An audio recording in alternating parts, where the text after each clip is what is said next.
In the heart of Lagos stood a church like no other, the Holy Covenant Ministry. Its pastor, Ella Ifeanyi, was a charismatic woman known for her fiery sermons, miraculous healings, and a charm that drew people from all over Nigeria. The church grew into a massive congregation with thousands of members attending each service. People whispered that Pastor Ella was anointed by God, a chosen vessel sent to deliver miracles. But behind the pulpit and the show of holiness, Pastor Ella harbored a secret, one that tied her success to something far more sinister than divine intervention. Ella had started out as an ordinary preacher in a small, rundown building. She struggled for years with a handful of members, hardly able to pay rent. Despite her passion for ministry, nothing worked. One fateful night, Ella, desperate and questioning her faith, wandered into a remote forest for prayer. There, she encountered a mysterious old woman draped in red and black cloth. "You seek power," the woman said, her voice hissing like wine through leaves. Ella hesitated. "I seek growth in my ministry. I want to serve God and change lives." The old woman chuckled. "You want the crowds. You want wealth. You want fame. Don't lie to yourself, child. The world does not reward sincerity. It rewards power." Ella protested, but deep inside, the woman's words struck a chord. She wanted success. She wanted to stand on great stages. And, as if the woman could sense her thoughts, she pulled out a small, glistening snake from her bag. "This," the woman whispered, "is Nzekwe, a spirit older than time itself. It will grant you wealth, miracles, and fame. Feed it loyalty, and it will feed you success." Ella recoiled at first, but the promises were too tempting. The woman instructed her on a ritual, one that would bind her to the spirit of the snake forever. And on that moonlit night, Ella made her covenant with Nzekwe, sealing it with a drop of her blood and a promise of obedience. From the moment Ella returned, everything changed. Her small church began to grow rapidly. Each sermon seemed electrified, her words cutting through the hearts of her listeners. The sick were healed, barren women conceived, and jobless men suddenly found opportunities. Ella became a sensation overnight. Her newfound power came at a cost. Every Thursday at midnight, Ella would enter a secret chamber beneath her lavish mansion to consult with Nzekwe. The snake, now massive and glowing, would coil around her, whispering secrets and demanding sacrifices, blood sacrifices. At first, it was livestock, goats, chickens, and cows. But as her church grew into a mega-church, Nzekwe demanded more.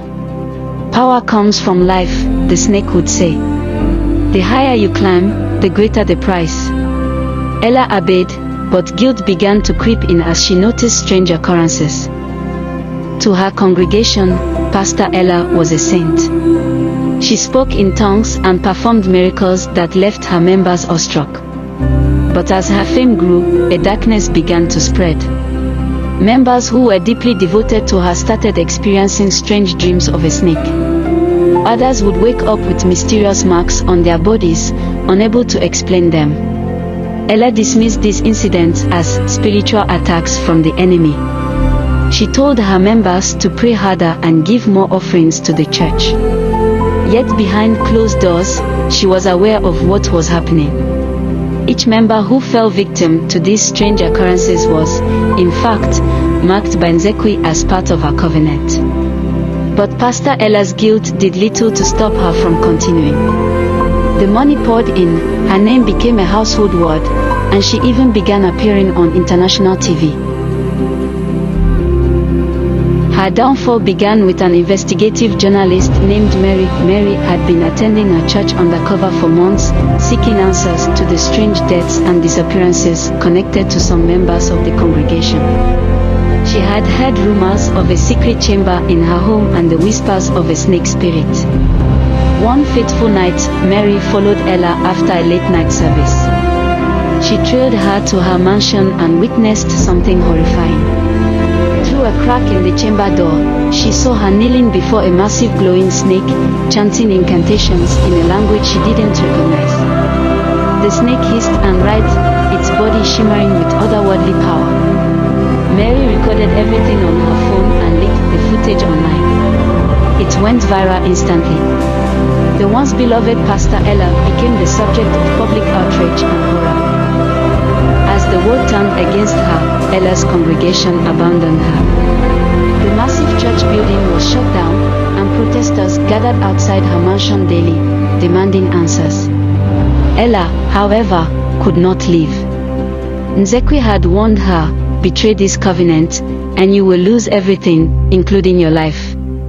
Desperate and trapped, Ella tried to end the covenant, but the snake would not release her. During her final confrontation with Nzekwe, she screamed, "You promised me success, not this torment." Nzekwe's voice thundered in the chamber. "I gave you what you asked for. But power always demands a price. Now, it is time for your life."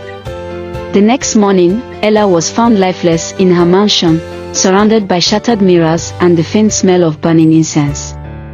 The authorities reported it as a heart attack, but whispers among those who had seen the footage knew better. The Holy Covenant Ministry was abandoned, and the building was said to be haunted by strange hissing noises. Some claimed to see the shadow of a snake slithering through the empty pews at night. Ella's story became a cautionary tale, a reminder of how ambition and greed could lead even the most devout into the clutches of darkness. Her name faded from history, but the whispers of her pact with Nzekwe lived on, warning others not to seek power from the wrong sources.